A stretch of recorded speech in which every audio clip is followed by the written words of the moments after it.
of the Metaphysical Corner, and I wanted to step back. We've been going kind of headstrong into consciousness and quantum physics, and I want to just step back and maybe give you some applications of it, just give you a different perspective of it before we proceed. And one of the things I was reading since I last talked to you was the fact about they were talking about quantum computing. Now what they mean is a computer that uses quantum physics and electronics to operate, which is something we really don't have right now. It is definitely the next step in the evolution of electronics. It will be revolutionary as the invention of the vacuum tube, or even integrated circuits, or the transistor even. The way to maybe give you an understanding of what this means as far as the leap, and excuse the term, and pun not intended, quantum leap of this is to look at it from a historical viewpoint. Like I said, electronics originally, I think it really got started in the 1920s, so to speak, with the vacuum tube, made TVs and later, radios and later TVs possible. But it was the invention in 1960 of what they called the integrated circuit. Well, actually, the invention before that really set the electronics world on fire. Excuse me, was the transistor in 1947, which was a quantum leap, but had nothing to do with quantum physics or anything. It revolutionized electronics. The transistor did. Everything became much smaller. The whole idea was to make things smaller and faster. And from 1947 through 1960, it pretty much, it was a standard progression. But 1960, the technology finally existed such that for the first time they had what they called an integrated circuit. And what that means is that the components, instead of being discrete, you could point to a resistor, a capacitor, a transistor, they were integrated into a wafer. And in this wafer, maybe which would be like an inch square, well, the first one probably had 20, 30, 40 transistors on them. It was a low number, but it was revolutionary. For the first time, you could have that many in one small space, and this caused electronics to explode, especially computers. That's when IBM really took off. Now, there was a guy by the name of Moore who worked for IBM, and he came up with what was known as Moore's Law. That was his last name, by the way. And what he said was either every year or every 2 years, the density of components, be it transistors, whatever, on these wafer chips would double in density every year. It was either every year or two for the foreseeable future. In the preceding almost 60 years since then, his predictions became incredibly accurate. When they got to 100,000 chips or transistors per chip, then they got to 200,000 next year, then 400,000 next year. It just keeps, now we're up to billions and billions and billions, and maybe more. It could be up to trillions for all I know. But the thing is, as opposed to back when they only had 20, 30, 40 transistors per chip, back in the 1960s, they were using obviously hundreds of billions, if not more, of atoms to make a transistor on this wafer. We are now down to the point where they're using almost an atom for a transistor. It's going to be real hard to go smaller than that, because atom is the smallest thing. I mean, yes, it has components to it, but it's the smallest thing. I mean, made of atoms, protons, and neutrons. So we appear to be at a little bit of a, we've kind of hit the wall. And this is where quantum computing may come in. And by the way, here's one of the main things. The computer, if you do not know this, or even your calculator, this applies to anything that calculates or runs anything. It only knows zeros and ones. That's it. It doesn't know. If you tell your calculator 7, it does. A calculator or a computer has no idea what 7 is. It only knows zeros and ones, and that's called the binary code. Now, so all the computing that a computer does or a calculator is done in binary. So how does it do that? On your calculator keypad, if you want to add 7 and 7, you hit 7 plus 7 equals. Now what it did, as soon as you enter a number, it converts that number to the equivalent binary code. And then when you add in the other number, it converts that into the equivalent binary code. And then it adds those two binary numbers, comes up with the resulting binary number, and then converts that into numbers that we know. Of course, it does it rather quickly. This whole procedure. So, in other words, the thing is, when you get to larger numbers, you have to. That's why you may have heard of 36-bit compute, 24-bit computers, 36, 64, 128. Because when you get to really large numbers, the number of bits, you need more binary bits to represent that number. Now, here's something you may not realize, and this will change probably with quantum computing as well, is that a computer only knows how to add, believe it or not. It can't subtract, it can't multiply, it can't divide. So how does it do it? Well, okay. Let's go through some examples. Let's give it an addition problem. Like I said, 7 plus 7 is 14. It took 7 and added 7, changed it to binary, did the one addition, came up with the right answer, 14, converts, or its equivalent of 14, then, changes it to 14, which you see on the display. A computer doesn't know how to multiply. So, what is multiplication? Repeated addition. So if you put, I've given your calculator, if you put in 15,015,000,000 times 1, and it equals, it's going to come up with the correct answer, 15 million.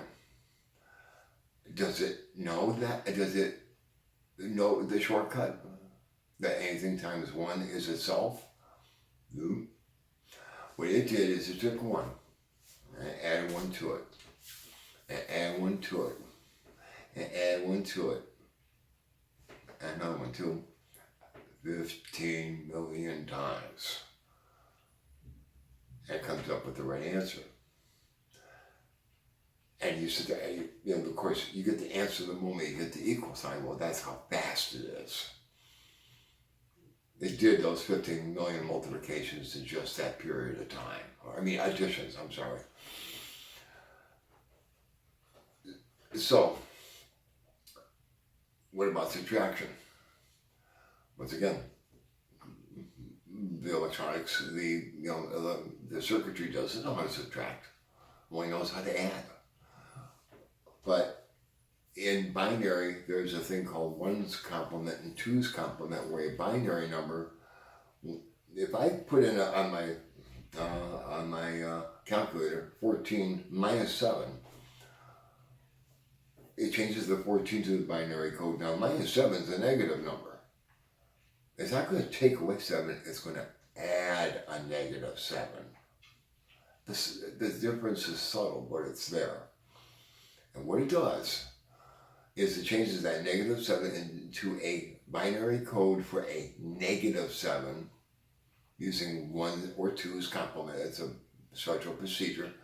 Adds the 2, comes up with the correct answer 7, which it translates back into the 7 that you see on your display. Division, if I say 20 divided by 4, that's what I put in, and it's okay, the answer is 5. Well, but the computer doesn't know that. So what it does, since it takes what you're dividing by, it takes the 4 and adds 4. It goes, oh, okay, that's it. That's not 20. Nope, that's 1 time. Actually, 2 times. Plus 4, that's 12. That's not 20. That's 3 times. Okay, and it adds it twice more. Comes up with the 5, and displays the 5. Now, if there's a remainder, it will convert the remainder to a decimal, which you would see, like if the answer was 3 1/3, you would see it as 3.33333. Of course, it does. So if you're talking, once again, 15 million divided by 4, it's gonna it adds 4 and 4 and 4 and 4 and 4 and 4 and 4 until it gets up to 15 million. It's a lot of adding, but it does it so fast it doesn't matter. Well, here's the difference. In the computer, in our current, even as fast as they are and as dense as the circuitry is, it's still only 1s and 0s, and one bit cannot be both at the same time. With quantum physics, they can be. Excuse me, and with quantum computing, they can be. They are really close to announcing the first. It would be obviously probably really primitive compared to what they would be, but they are, I'm announcing the first true, what they call quantum computers. They have the capability of rewriting everything. As far as the electronics world, they would probably be millions of times faster than what we have today, as fast as that is. And they would operate, matter of fact, a lot of people are actually worried about artificial intelligence. Well, quantum computing may make artificial intelligence all the more possible because that is probably what we use. We probably use quantum,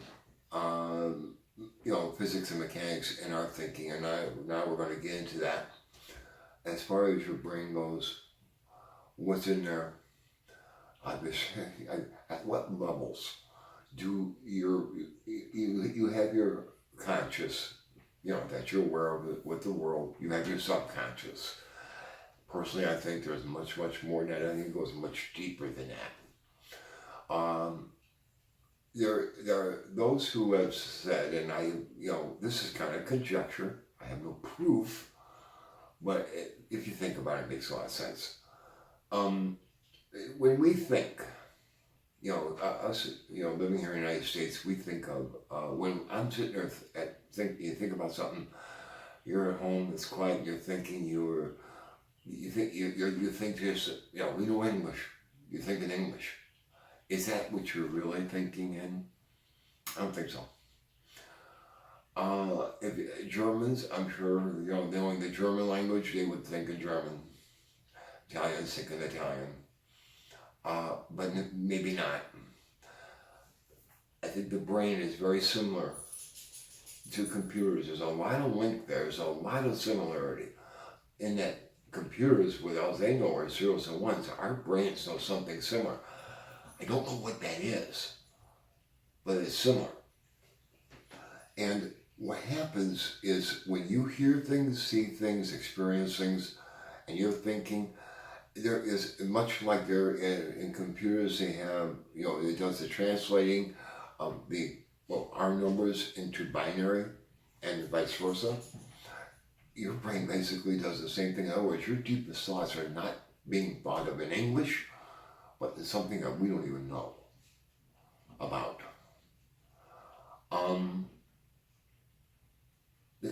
I just experience, there's times when you are trying, how many times have you look, God, I wish I had $1 every time I said, how do I put this? I think that's why. I think you're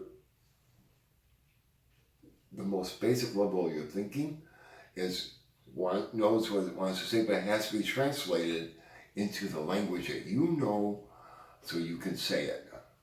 And everyone else will understand you. And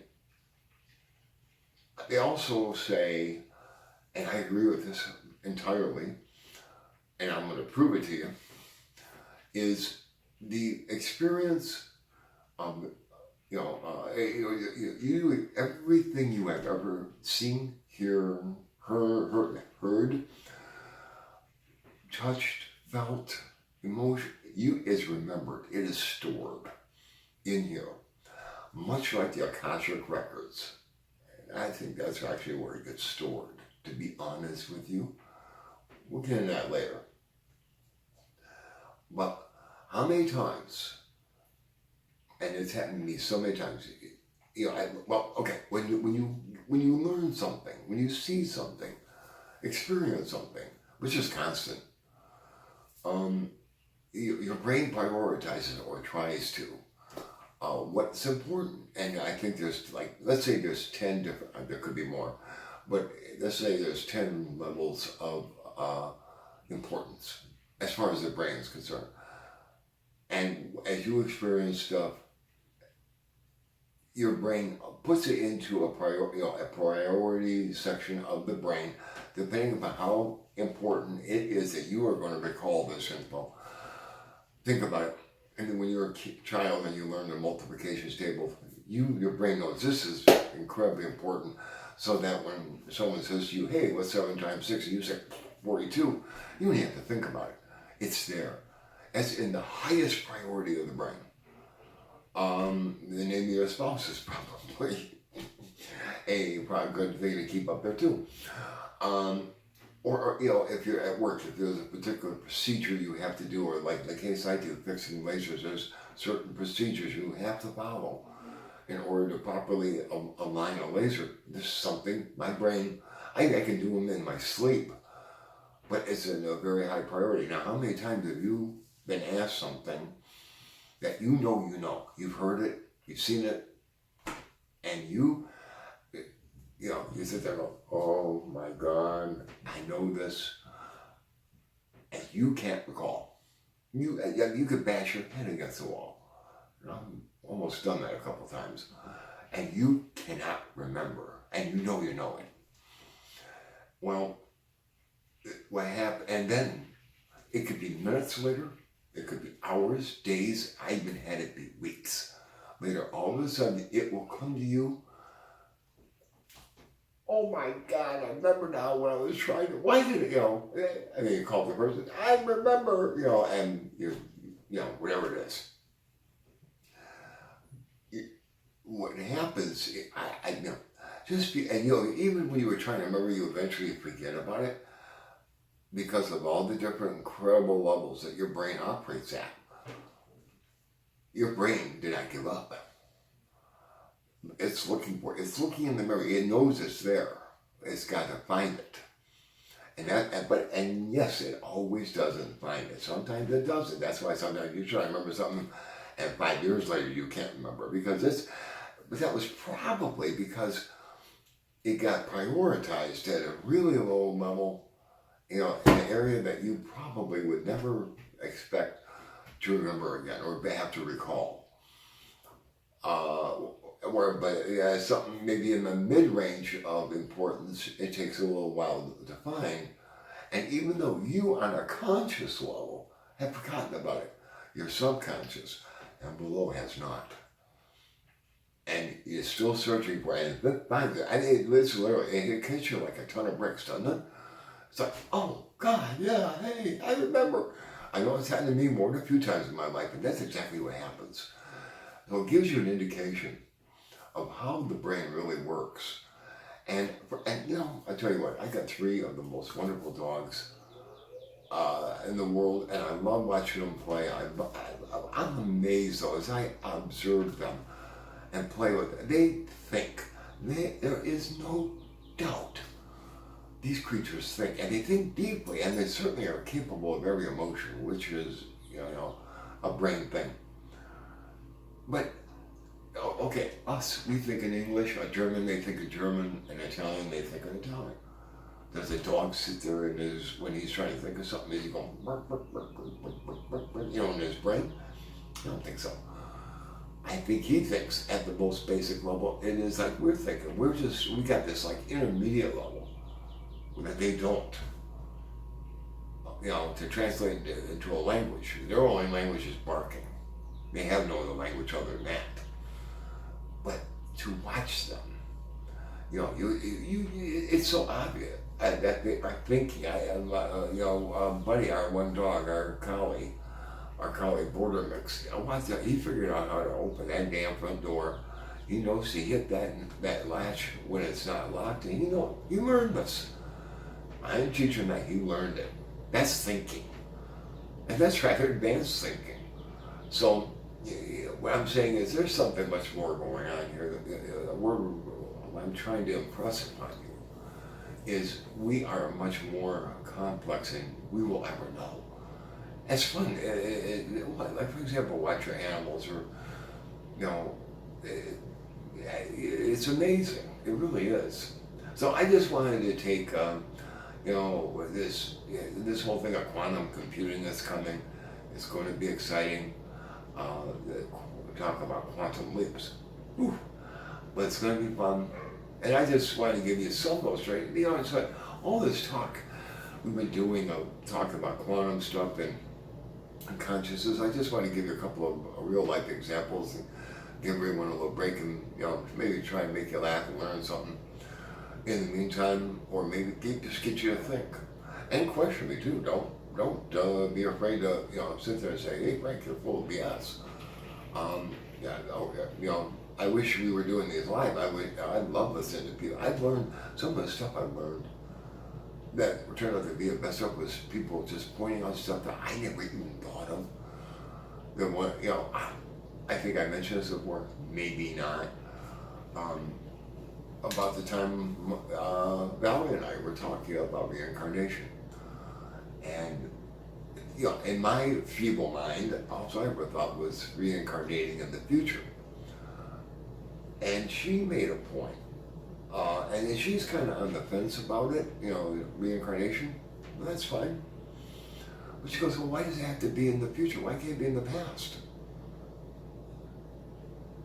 And that stopped me dead in my tracks, man. Because I had never even considered it. I said, why not? If time really doesn't exist as we know it, or as we chronicalize it with clocks, I'm like, why couldn't you reincarnate in the past? You have to learn a specific lesson at a specific point in time. Why not? And it just blew me away. It's like, oh my God, I got to rethink everything now, because that's a real possibility. Now, I've made a couple other people think of that, kind of stopped in their tracks about reincarnation. They're big believers in it. But I said, well, why does it have to be done here? On Earth, I mean. Throughout this entire universe, you want to tell me we're the only planet with living beings on it? Maybe after we complete our lessons here on Earth, whatever it is we're to learn, we go to another planet, on the other side of the Milky Way galaxy, where, the lessons are totally different, but yet are part of the whole package. And I say that, and then people kind of go, oh, yeah, there may be much more to this than you realize, and there probably is. So it's fun to think about. So enjoy the ride, and on the next show we will probably continue the discussion, as we have with the book especially, about consciousness, and see if we can get those molecules to talk. Okay.